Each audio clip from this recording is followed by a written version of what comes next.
പമ്പയിലെ സന്നിധാനത്തെത്തി പമ്പയിലെ തിരക്കും കഴിഞ്ഞ് അവിടുന്ന് പിന്നെയും നടന്ന് ചിലര് കാനനപാത താണ്ടി പിന്നെ അവിടുന്ന് ചെന്ന് ദർശനത്തിന് വേണ്ടി 18-ാം പടി ചവിട്ടി. ഞാനോട് ചോദിച്ചു, എത്ര നേരം അയ്യനെ കാണാൻ പറ്റും? 41 ദിവസത്തെ വ്രതമെടുക്കുന്ന ആൾ, ഭക്ഷണത്തിൽ നിയന്ത്രണം, വസ്ത്രത്തിൽ നിയന്ത്രണം, എല്ലാ നിയന്ത്രണങ്ങൾക്കും ഒടുവിൽ അവിടെ ചെന്ന് ഈ മല ചവിട്ടി അയ്യനെ അവർക്ക് കാണാൻ കിട്ടുന്നത് എത്രയാ? 2-3 സെക്കൻഡോ? എത്ര സെക്കൻഡ് കിട്ടും? 2 സെക്കൻഡ്. അപ്പോഴത്തേക്കും അടുത്ത ആള് വന്ന് ബാക്കിൽ വന്ന് പോലീസുകാർ നമ്മളെ മാറ്റൂലേ? 41 ദിവസത്തെ വ്രതമെടുക്കുന്നവർ, ഇവിടുന്ന് നടന്ന് അതുവരെ പോകുന്നവർ, അവിടെ ഈ കാനനപാത താണ്ടുന്നവർ, അവിടെ ചെന്നിട്ട് ഞാൻ കഴിഞ്ഞ ദിവസം ട്രെയിനിലൊരു ചെറുപ്പക്കാരനെ പരിചയപ്പെട്ടു, കാസർകോട്ടുകാരനാ. 52 മണിക്കൂർ എടുത്തു അവര് കാനനപാത താണ്ടിയിട്ട് അവിടെ ചെന്ന് അയ്യന്റെ അടുത്ത് എത്താൻ. അവിടെ ചെന്ന് കിട്ടുന്ന ആ 1 സെക്കൻഡ് ജീവിതത്തിലെ ഏറ്റവും അമൂല്യമായ ഒരു മുഹൂർത്തമായി മനസ്സിൽ കൊണ്ട് നടക്കുന്ന ഒരു സാധാരണ വിശ്വാസികൾ കോടിക്കണക്കിനുള്ള ഒരു മണ്ണിലാണ് ആ അയ്യന്റെ സ്വർണം കവരാൻ ഒരു ഗവൺമെന്റ് കൂട്ടുനിന്നിട്ടുണ്ടെങ്കിൽ അതിന്റെ ശിക്ഷാവിധി പഞ്ചായത്ത് തെരഞ്ഞെടുപ്പോടുകൂടി കഴിഞ്ഞു എന്നാണ് ആരെങ്കിലും ധരിക്കുന്നതെങ്കിൽ ഇല്ല. അതിന്റെ ശിക്ഷാവിധി അന്തിമമായി ഈ നാട്ടിലെ ജനങ്ങൾ വിധിക്കാൻ പോകുന്നത് അടുത്ത നിയമസഭാ തെരഞ്ഞെടുപ്പിലായിരിക്കുമെന്ന കാര്യത്തിന് സംശയം വേണ്ട, ഒരു സംശയവും വേണ്ട. അതാണ് കോടതി തന്നെ ചോദിച്ചത്. പഞ്ചാഗ്നി മധ്യേ തപസ് ചെയ്താലും ഈ പാപത്തിന് പ്രതിക്രിയയാകുമോ എന്ന് കോടതി തന്നെ ചോദിച്ച ഒരു കേസിലെ പ്രതികളെ സംരക്ഷിക്കുന്ന ഭരണാധികാരിക്ക് എത്ര ചങ്കുണ്ടെങ്കിലും അതിനെ തകർക്കാൻ കേരളത്തിലെ ജനങ്ങൾക്ക് കഴിയുമെന്നുള്ളത് കാസർഗോഡ് മുതൽ തിരുവനന്തപുരം വരെയുള്ള എല്ലാ സംഭവങ്ങളും നമ്മളോട് ഈ ഇലക്ഷൻ റിസൾട്ടുമായി ബന്ധപ്പെട്ട് പറയുന്നുണ്ട്. 552 ഗ്രാമപഞ്ചായത്തുകളും 83 ബ്ലോക്ക് പഞ്ചായത്തുകളും 54 മുനിസിപ്പാലിറ്റികളും 4 കോർപ്പറേഷനും 7 ജില്ലാ പഞ്ചായത്തും UDFന് ലോട്ടറി അടിച്ചതല്ല, ജനങ്ങൾ നിങ്ങളെ ശിക്ഷിച്ചതാണ് എന്ന കാര്യം അതിനൊരു സംശയം നിങ്ങൾക്ക് വേണ്ട. ഇപ്പോഴും കാര്യങ്ങൾ മുന്നോട്ട് നീങ്ങുന്നില്ല. കോടതിയുടെ ഓരോ നിരീക്ഷണത്തിലും, കോടതി ജാമ്യം നിഷേധിച്ചിറക്കുന്ന ഓരോ ഉത്തരവിലും പ്രധാനപ്പെട്ട ചോദ്യങ്ങൾ ചോദിച്ചു കൊണ്ടിരിക്കുന്നു. വൻ തോക്കുകൾ എന്താണ് ഇതിൽ വരാത്തത് എന്ന് SITയോട് കോടതി ചോദിക്കുന്നു.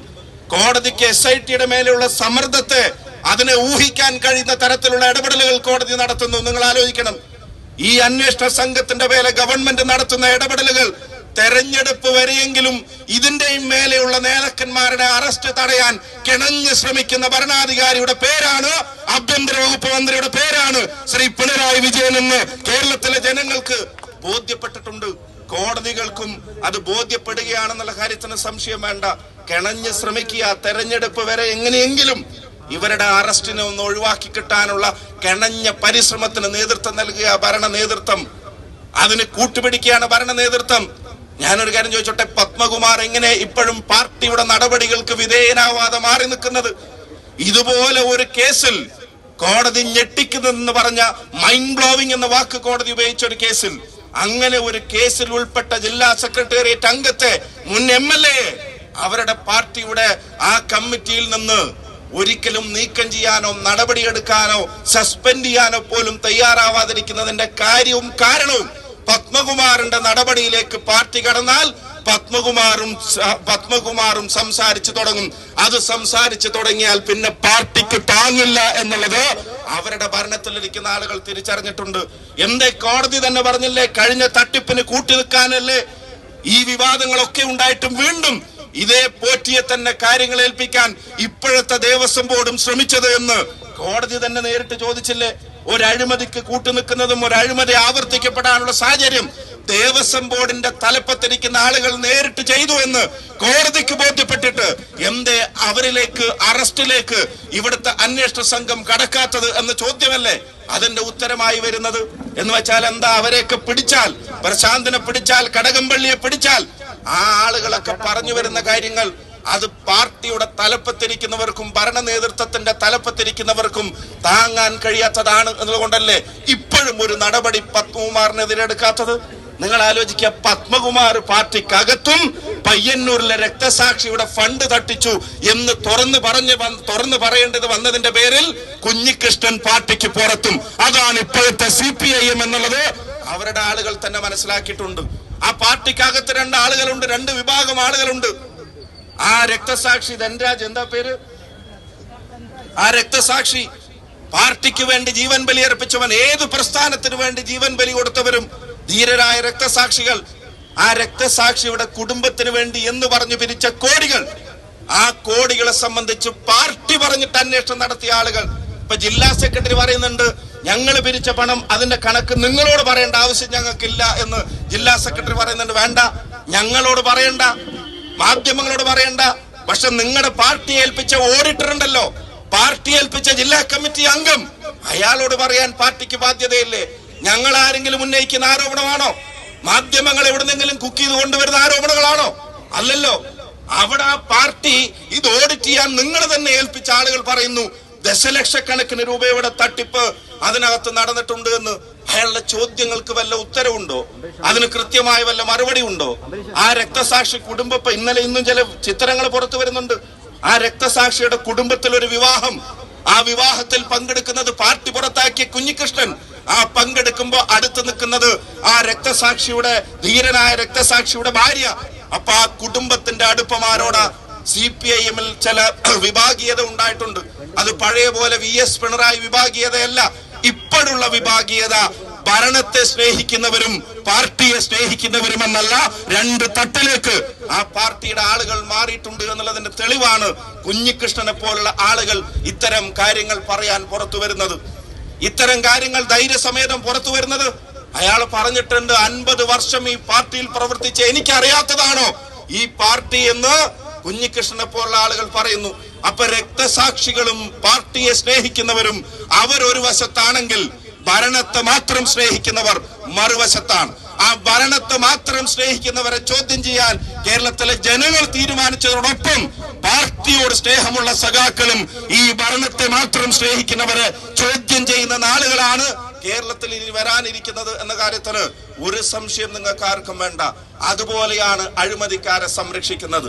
നിങ്ങൾ അറിയണം, മധുസൂദനൻ പാർട്ടിക്കകത്ത, പത്മകുമാർ പാർട്ടിക്കകത്ത.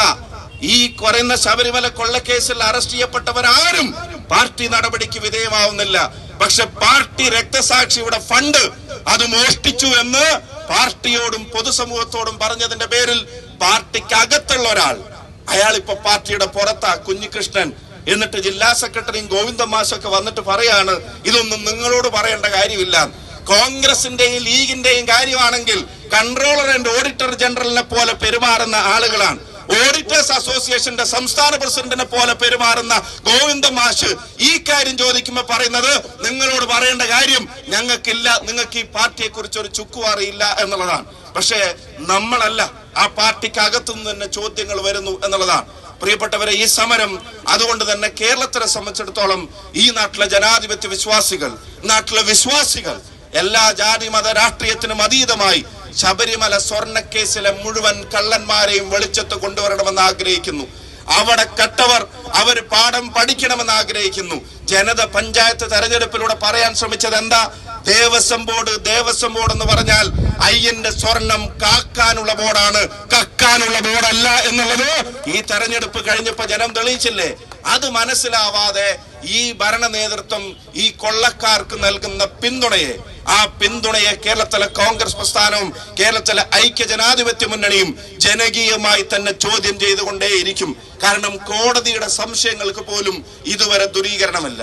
അറസ്റ്റ് വൈകിപ്പിക്കുന്നത് തെരഞ്ഞെടുപ്പിലെ തിരിച്ചടി ഭയന്നിട്ടാണെങ്കിൽ തെരഞ്ഞെടുപ്പിലെ തിരിച്ചടി ജനങ്ങൾ തീരുമാനിച്ചു കഴിഞ്ഞിരിക്കുന്നു എന്നുള്ളതിന് ഒരു സംശയം നിങ്ങൾക്ക് വേണ്ട. ഇത് ജനങ്ങളോട് പറഞ്ഞേ തീരൂ. ഈ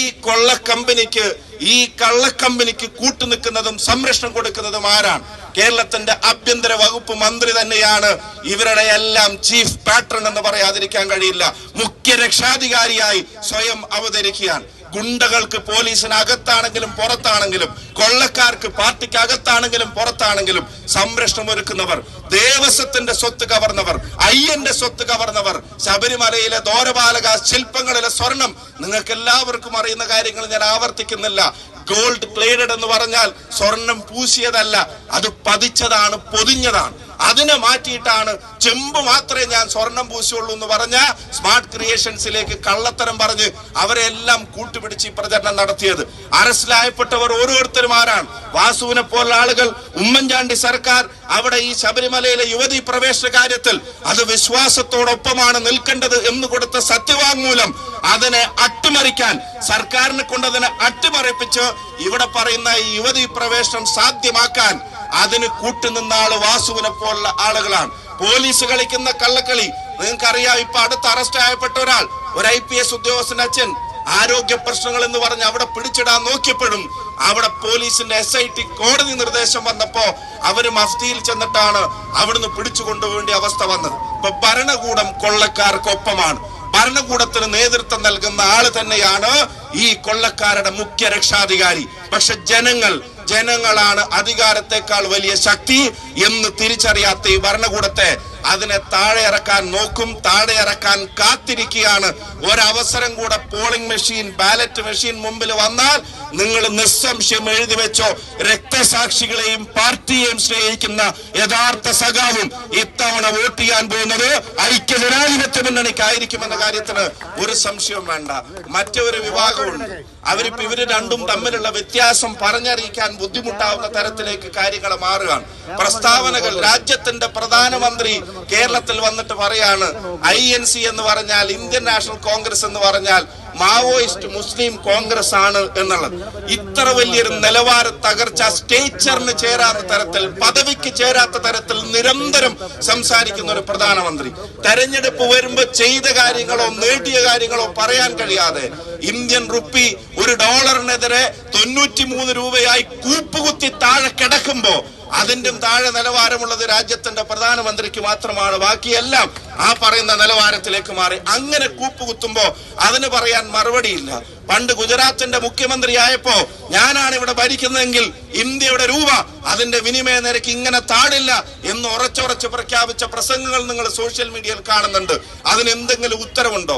പെട്രോളിനും ഡീസലിനും 40ഉം 50ഉം കടന്നപ്പോ അതെന്തോ വലിയ പാതകമാണെന്ന് പ്രസംഗിച്ചിരുന്ന ആളുകൾ ഇപ്പൊ അത് സെഞ്ചുറി അടിച്ചു നിൽക്കുമ്പോ പറയാൻ ഒരു മറുപടി ഉണ്ടോ? നടത്താൻ ഒരു പത്രസമ്മേളനം ഉണ്ടോ?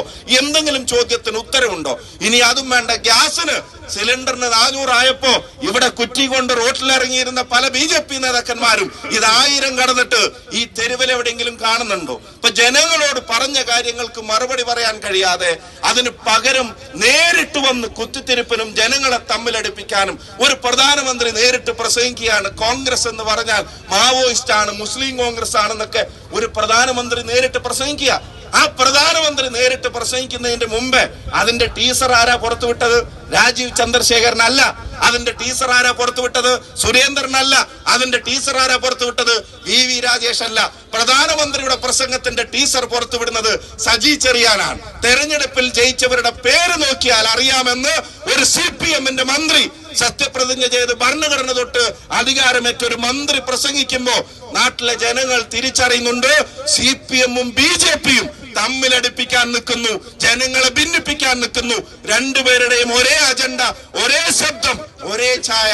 അതിനെ രണ്ടിനെയും തൂത്തെറിയാൻ കേരളത്തിലെ ജനങ്ങൾ തയ്യാറെടുത്ത് നിൽക്കുന്നു. ആ ജനങ്ങളിടയിലേക്കാണ് ഈ ധർമ്മ സമരവുമായി കേരളത്തിലെ കോൺഗ്രസിന്റെ എല്ലാ പ്രവർത്തകരും ഇന്ന് ജില്ലകളിലേക്ക് കടന്നു വന്നിട്ടുള്ളത്. പാലക്കാട്ടെ ഈ സമരത്തിൽ പങ്കെടുക്കുന്ന മുഴുവൻ സഹോദരി സഹോദരന്മാരെയും പ്രിയപ്പെട്ടവരെയും ഒരിക്കൽ കൂടി ഹാർദമായി സമരാഭിവാദ്യങ്ങൾ അറിയിച്ചുകൊണ്ട് ബഹുമാന്യരായ നേതാക്കന്മാരുടെ അനുമതിയോടെ ഈ ധർമ്മ സമരം ഔപചാരികമായി ഉദ്ഘാടനം ചെയ്തതായി പ്രഖ്യാപിക്കുന്നു. നന്ദി, നമസ്കാരം, ജയ്.